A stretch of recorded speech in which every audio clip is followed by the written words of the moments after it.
Assalamualaikum warahmatullahi wabarakatuh. Di video ini saya akan membuat sebuah penjelasan atau pembelajaran informatika di bab 6 ya, yaitu analisis data. Sebelum saya masuk ke materi, di sini saya menggunakan acuan referensi yaitu buku informatika seperti ini covernya ya. Nah, nanti mungkin saya share di deskripsi untuk file e-booknya ini atau PDF-nya ini ya. Di analisis bab 6 ini kita akan menganalisis sebuah data nantinya yaitu menggunakan metode scraping ya. Tapi sebelum masuk ke scraping itu kita harus kenal dulu dengan dasar-dasarnya. Dan di sini kita menggunakan bahasa pemrograman Python ya. Dan untuk aplikasinya sendiri atau medianya sendiri kita menggunakan Google Colab ya. Jadi Google Colab ini juga termasuk masih baru ya. Mungkin sudah lama yang kalau yang sudah pernah mencobanya ya. Mungkin bagi teman-teman di sini masih baru yaitu menggunakan Google Colab ya. Langsung saja di sini kita langsung ke pengertiannya atau ke dasar-dasarnya di Google Colab ya. Di sini teman-teman pastikan sudah mempunyai akun Gmail ya. Kalau sudah punya akun Gmail ya, pastikan akun Google Gmail itu teman-teman tidak lupa dengan passwordnya ya. Nah, di sini teman-teman untuk cara masuk di Google Colab-nya bisa search atau searching di browser ya. Pastikan teman-teman menggunakan browser. Kalau menggunakan HP itu juga harus melalui browser ya atau Google Chrome ya. Silakan nanti teman-teman bisa ketikkan yaitu Google Colab ya. Nanti di sini masuk di Welcome to Collaboratory ya. Yang miliknya Google yaitu Google Colab ya. Nah, di sini nanti tampilan awalnya akan muncul seperti ini ya. Nanti teman-teman tidak usah bingung, langsung saja new notebook ya. Nah, diklik saja new notebook ya. Ini sambil menunggu. Nah, nanti di sini teman-teman akan muncul tampilan seperti ini ya. Nanti ada code dan teks ya. Pastikan nanti kalau mungkin ini masih baru ya, teman-teman masih baru membuka, di sini akan banyak tampilan-tampilan itu silakan dihapus saja semuanya sampai bersih ya. Sampai bersih, untuk hapusnya bisa klik tombol ini, hapus di sini ya. Di pojok kanan ini ada hapus ya. Contohnya seperti ini, dihapus, nanti akan bersih seperti ini. Pastikan semuanya sudah bersih ya, tampilan seperti ini ya. Nah, sekarang kita ikuti referensinya ya. Di sini sudah ya, untuk masuk di bagian awalnya Google Colab ya. Nah, di sini nah sudah. Nah, di sini ada perintah seperti gambar ya, ini di gambar 6.5 ada perintah yaitu print, ada perintah print hello world ya. Nah, di sini print ini bisa kita tuliskan di sini code ya, atau untuk masukkan codingnya ya. Di sini kita coba print kurung buka tanda petik hello world ya. Nah, di sini ya saya perbesar mungkin agar biar lebih jelas. Nah, print kurung buka tanda petik ya, terus hello world tanda petik lagi lalu kurung tutup ya. Ini adalah format penulisan print ya. Fungsi print ini adalah untuk menampilkan sebuah teks ya kepada user ya. Nah, contohnya kalau kita runningnya kita menggunakan ini ya. Nah, nanti ini akan muncul tulisan hello world ya. Mungkin ini karena koneksi. Oh, di sini kalau teman-teman baru di sini harus pastikan connected dulu ya. Di sini harus ada tulisan RAM dan disk-nya. Tadi saya belum klik ini jadi agak lama. Nah, ini sudah muncul ya hello world ya. Hello world ini diambil dari perintah print ini hello world ya. Jadi setiap penulisan yang ada pada tanda petik ini ya, ini akan muncul pada user ya, pada pengguna. Apakah ini hanya untuk alfabet? Tidak. Di sini bisa untuk misalkan numerik ya. Misalkan Hello World 2023 misalkan.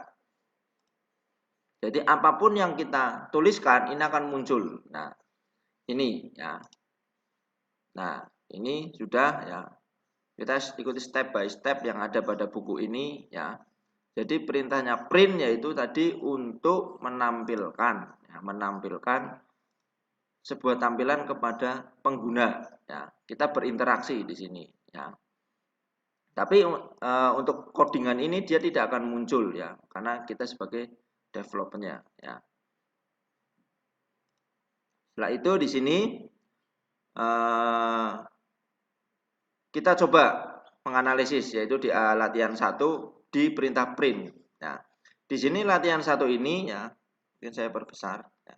Di latihan 1 ada perintah gantilah data dalam print dengan print kurung buka tanda petik 2 plus 3 tanda petik kurung tutup. Nah, sekarang kita coba ya. Nah, ini kita copy saja ya. Enter, kita copy ya biar lebih mudah. Nah, di sini ada 2 plus 3 ya. Sekarang kita run. Nah, di sini muncul apa? 2 plus 3 ya. Muncul 2 plus 3 ya. Karena apa alasannya? Kenapa dia tidak diolah ya? Karena di sini adalah diberikan tanda petik ya. Jadi di sini tidak ada pengolahan ya. Nah, sekarang kita masuk lagi di latihan kedua. Kemudian ganti kembali data dalam print dengan print 2 plus 3 ya. Di sini perbedaannya tidak menggunakan tanda petik ya. Sekarang kita coba lagi.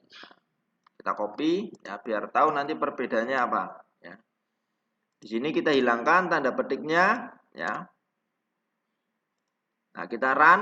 Nah, perbedaannya adalah di sini saat kita menggunakan tanda petik di 2 plus 3 ini dia muncul 2 plus 3 ya. Tapi saat itu tidak ada tanda petiknya, ini menjadi sebuah proses atau pengolahan ya. Nah, jadi proses 2 plus 3 itu berapa? 5 ya. Muncullah pada user itu adalah hasil proses dari 2 plus 3 ya. Jadi di sini ada perbedaan antara tanda petik ya, menggunakan tanda petik dan tidak menggunakan tanda petik ya. Nah, di sini ada lagi di perintah ketiga, ganti kembali data dalam print dengan print kurung buka tanda petik 2 tanda petik plus tanda petik 3 tanda petik kurung tutup. Nah, sekarang kita coba ya agar tahu perbedaannya itu apa ya. Nah, di sini kita main tanda petik ya. Tanda petik di sini ya. Nah, sekarang kita run ya atau kita proses. Nah, muncullah 2 3 ya. Di sini artinya adalah di sini untuk mengkombinasikan ya. Tanda plus ini untuk mengkombinasikan ya antara tanda petik yang ada pada tanda petik ini ya. Nah, di sini tanda petiknya berisi 2 dan di sini berisi 3. Nah, ini dikombinasikan ya. Nah, ini. Nah, contoh misalkan kita rubah ini. Bisa nggak kita kepake misalkan kita buat hello. Nah, di sini Word. Nah, Word 2023. Sekarang kita run coba. Nah, ya, di sini muncul Hello World 2023. Jadi fungsinya tanda plus ini yaitu untuk menggabungkan ya dari tanda petik ini ya, isi pada tanda petik ini ya. Ini kenapa tidak ada spasi? Karena di sini tidak diberikan awalan word ini, di awalan W tidak ada spasi. Nah, atau di akhir O ini pada hello diberikan spasi ya. Ya, akhirnya ini lebih rapi ya, ada spasi ya. Jadi inilah fungsi dari print pada bahasa pemrograman Python ya. Nah, keempat, apa makna dari penggunaan tanda petik tersebut? Nah, tadi sudah saya jelaskan ya bahwasannya untuk tanda petik ini adalah untuk menampilkan apa yang ada pada pengguna. Misalkan kita ingin menyapa pengguna, misalkan hello. Nah, ini bisa menggunakan tanda petik ya. Ini sudah saya jelaskan ya. Nah, di sini kita masuk lagi nih. Di poin B ini pemberian nilai data atau assignment ya. Kita memberikan nilai ya. Memberikan nilai itu yaitu dengan menggunakan simbol sama dengan. Nah, contohnya seperti ini ya. Kita buat ya. Ini kita pisahkan saja ya. Ini latihan pertama. Sekarang kita masuk ke latihan kedua. Latihan 2 ya, pemberian nilai. Misalkan gini, pemberian nilai ya. Nah, sudah di sini kita klik plus code lagi ya. Jadi untuk teks ini tadi adalah untuk seperti judul ya atau memberikan keterangan bahwa codingan ini mengcoding proses apa ya. Ini sebagai keterangan saja ya dan tidak muncul pada pengguna ya. Oke, di sini kita coba bil 1 sama dengan 10, bil 2 sama dengan 5. Jumlah sama dengan bil 1 plus bil 2 jumlah. Nah, sekarang kita coba. Ya, bil 1 sama dengan 10. Bil 2 sama dengan 5. Nah, jumlah sama dengan bil 1 ditambah bil 2. Di sini jumlah ya. Nah, kita run coba hasilnya apa? 15 ya. 15 ini ambilnya dari mana ya? Ambilnya dari prosesnya. Pertama di coding kita di bahasa pemrograman Python kita di sini dituliskan bil 1 sama dengan 10, bil 2 sama dengan 5 ya. Nah, di sini jumlah sama dengan bil 1. Bil 1 ini diambil dari mana? Dari bil 1 ini 10 nilainya yang diambil adalah 10 ya. Plus bil 2 ya. Nilainya berapa bil 2? Diambil dari sebelumnya yaitu 5. Jadi di sini jumlah mengolah ya atau memproses penjumlahan yaitu bil 1 dan bil 2. 10 ditambah 5. Pengolahannya dari mana perintahnya? Dari tanda plus ini ya. Ini jadi 10 ditambah 5 berapa? 15 ya. Nah, yang namanya bil 1 itu apa? Bil 2 itu apa? Dan yang 10 dan 5 itu apa? Di sini akan saya jelaskan ya. Nah, di sini tadi ada bil 1, bil 1 dan bil 2 ya. Bil 1 dan bil 2 ini ya, bil 1 dan bil 2 ini adalah dia namanya apa? Adalah deskripsi. Deskripsi salah. Itu namanya variabel. Mohon maaf ya. Di sini namanya adalah variabel ya, namanya variabel ya. Variabel ini terserah teman-teman misalkan ingin menunjukkan rumus. Nah, misalkan panjang kali lebar kali tinggi ya kan. Nah, yang namanya panjang, lebar dan tinggi itu adalah variabel. Nah, kalau misalkan variabel itu sudah mempunyai isinya seperti tadi ini 10 ya bil 1 nilainya 10, bil 2 itu 5, maka di sini yang 5 dan 10 itu namanya adalah nilai. Ya, namanya adalah nilai pada sebuah variabel. Ya, jadi variabel itu tidak hanya berisi nilai, ya, tidak hanya berisi nilai, ya, seperti 10 dan 5, tetapi variabel juga bisa berisi adalah proses dari pengolahan beberapa variabel. Ya, contohnya seperti ini ya, bil 1 dan bil 2. Bil 1 dan bil 2 ini adalah variabel, tapi bil 1 dan bil 2 mempunyai nilai. Makanya di sini walaupun variabel di sini berisi beberapa variabel ya, di sini bisa diolah karena apa? Bil 1 dan bil 2 mempunyai nilai ya. Itu ya. Nah, di sini jumlah ini adalah juga namanya variabel. Terserah ini bisa dituliskan misalkan hasil, ini terserah juga bisa. Tapi kita mengikuti di buku itu adalah jumlah ya. Ini ya. Nah, di sini latihan 2. Jika diperhatikan ada beberapa nama variabel yang digunakan dalam gambar 6.6 ya. Jadi ada berapa variabelnya di sini? Ada berapa? Ada 3 ya. Pertama variabel bil 1, yang kedua bil 2, yang ketiga adalah jumlah ya. Jadi ada 3 variabel ya. Jadi apa makna dari baris kedua dan ketiga dalam gambar 6.6? Ya, tadi sudah saya jelaskan bahwa variabel itu mempunyai nilai. Salah satunya di baris kedua dan ketiga yaitu bil 1 dan bil 2 ya. Itu ya. Nah, di sini ada lagi nih latihan 3. Nah, sebelum perintah menjumlahkan baris 3 ya, yang tadi di gambar 6.6 ini ya, tambahkan baris perintah untuk mencetak bil 2 tanpa menggunakan perintah print. Ya, tanpa menggunakan perintah print ya.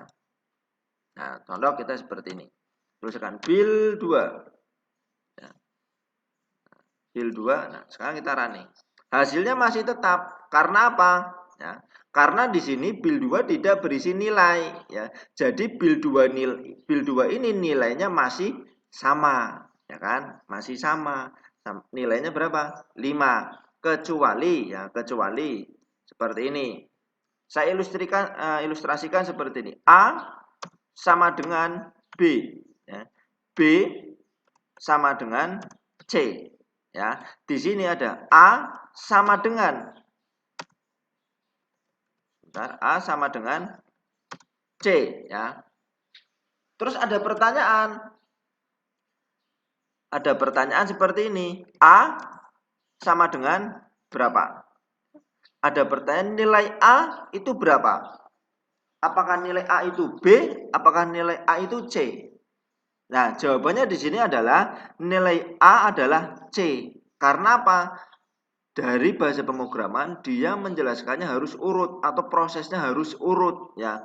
Kalau kondisi awalnya dia B dan kondisi akhirnya C, dari bahasa pemrograman itu yang diambil adalah nilai yang terakhir ya.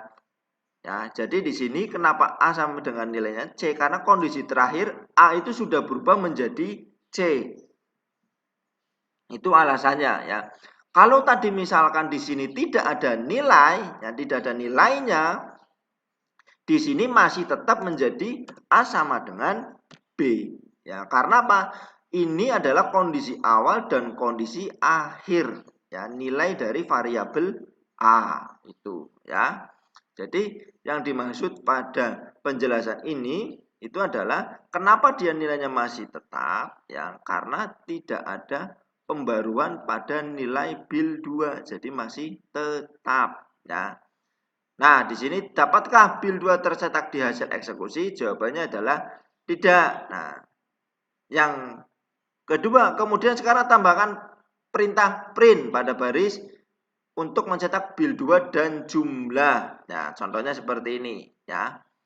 Nah, sekarang kita coba ya. Di sini kita perbarui. Di sini ada print ya. Ada print tadi gimana? Print kurung buka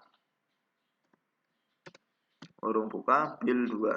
Nah, kurung tutup. Di sini juga diberikan perintah. Diberikan perintah print. Ya. Ini ya. Nah, sekarang kita run coba.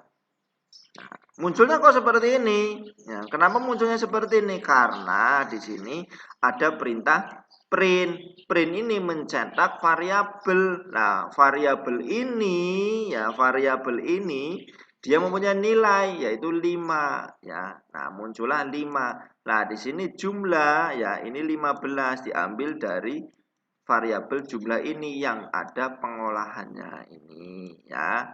Jadi itu pengertiannya ya. Kalau misalkan seperti ini ya, misalkan kita menuliskan print bil 2, ternyata di sini tidak ada variabel bil 2, ya apa yang terjadi? Kita run. Nah, tuh di sini masih sama karena oh ini tersimpan ya, masih tersimpan ya. Seharusnya di sini terjadi sebuah error ya. Kalau di sini terjadi sama seperti ini ya, seharusnya itu error ya, itu tidak boleh ya, itu ya. Karena di sini tidak dijelaskan bahwa bil 2 itu apa ya. Nah, itu ya. Seharusnya di sini error, mungkin karena di sini masih tersimpan data yang tadi ya. Mungkin itu. Contoh kita coba lagi misalkan print. Print di sini misalkan kita coba di sini. Nah, tuliskan misalkan panjang. Kita tidak memberikan variabel panjang misalkan. Nah, di sini error, ya kan? Nah, kalau tadi di sini karena mungkin masih tersimpan ya di modulnya atau di library-nya ya.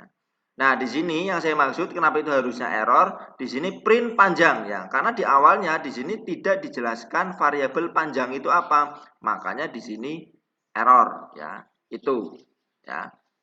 Nah, jadi di sini teman-teman paham ya antara perbedaannya tadi antara tadi yang menggunakan print ya, terus di sini variabel dan nilai teman-teman harus sudah paham ya, itu ya.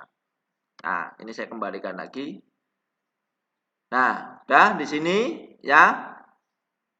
Nah, dapatkah kedua variabel tersebut tercetak? Jelas tercetak karena ada perintah print itu ya. Nah, di sini banyak nilai untuk satu variabel atau array ya. Di sini masuk di materi array ya. Nah, nanti teman-teman bisa cari pengertiannya array itu apa ya. Jadi array itu adalah kita menyimpan sebuah data ya pada sebuah coding ya. Nah, di sini contohnya seperti ini ya. Kita masuk di array ya. Kita buat dulu, kita pisahkan dulu ya. Ini teks ya. Ini array ya. Setelah itu kita code ya. Kita tuliskan nih data sama dengan nah, ini kurung ini kurva 10 9 7 8 10 9 7 8 ya. 8 10 8 10 8. Ini adalah data ya. Terus kita print data 1 ya. Kita print data 1 ya. Saya akan jelaskan di sini apa itu array, cara kerja array itu seperti apa ya. Ini ya. Masuk di sini tadi print data 1 yang diminta. Ini print data. Nah, di sini data 1 ya. Kita run dulu satu persatu ya. Munculnya apa? Kok 9? Ya, maksudnya data 1 itu apa sih ya? Ya, ini coba. Ini saya kopikan dulu ya. Ini saya copy, nanti saya jelaskan. Nah, di sini saya kopikan. Di sini. Nah, di sini kenapa tadi munculnya 1? Ya, alasannya seperti ini. Yang namanya array itu dihitung dimulai dari angka 0 ya. Ini 0, ini 1, ini 2 ya. Ini 3 ya, ini 4, ini 5 ya. Itu ya. Array itu dimulai dari angka 0. Kenapa tadi munculnya 9? Karena diminta di sini adalah data 1. Data urutan ke 1 itu berapa? 9. Kalau kita rubah di sini misalkan 2 ya. Munculnya berapa? 7 ya. Misalkan di sini nih kita minta 6. Berarti datanya ada 6. Nah, kita lihat. Dia error. Karena apa? Di sini indeks errornya muncul list index out of rank. Berarti apa? Tidak ada pada range ini. Ya. Dia terlepas ini. Memang jumlah datanya ada 6, tapi di sini mulai dari angka 0 ya. Itulah yang dimaksud dengan array ya. Nah, di sini misalkan kita tuliskan data 2 sama dengan 10 ya. Nah, ini data tadi data 2 sama dengan 10. Data 2 ya sama dengan 10. Lalu print ya. Jadi print data ya benar. Print data ya. Munculnya bagaimana? Nah, dia error ya. Dia error ya kan. Karena di sini apa? Print data ini dia adalah bukan 10 ya, tetapi di sini adalah berapa? Data adalah 7 ya. Jadi itulah yang dimaksud dengan array ya. Jadi teman-teman di sini harus paham ya. Kenapa di sini munculnya angka 1 ini munculnya 9, teman-teman harus sudah paham ya.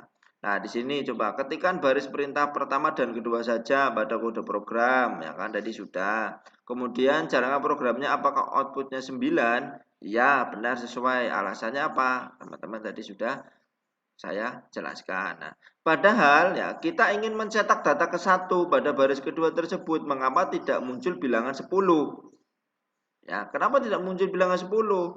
Nah, karena di sini adalah yang diminta adalah data 1, ya dari yang 1 adalah 9, kecuali di sini dituliskan data misalkan, ini saya hapus dulu ya, data 0, nah muncullah angka 10 itu ya, jadi teman-teman harus sudah paham ya, itu. Nah, di sini nanti masuk di materi yang namanya looping ya, di sini masuk di materi looping ya, ini ya. Mungkin ini nanti materi looping saya jelaskan di terpisah ya, karena ini mungkin cukup lama untuk looping ya, butuh pemahaman lebih ya. Mungkin itu dulu dari saya ya, untuk pengenalan dasar dari materi analisis data bab 6 itu di bagian pertama ini yaitu perintah print dan array ya. Tadi kita juga belajar mengenai variabel dan nilai ya. Mungkin itu dari saya. Semoga ilmu ini bisa membantu dan bermanfaat bagi teman-teman semuanya. Apabila ada kesalahan, saya mohon maaf ya, atau ada kekeliruan dalam tadi proses penyampaian, saya mohon maaf dan mohon koreksi. Saya akhiri, saya ucapkan terima kasih. Wassalamualaikum warahmatullahi wabarakatuh.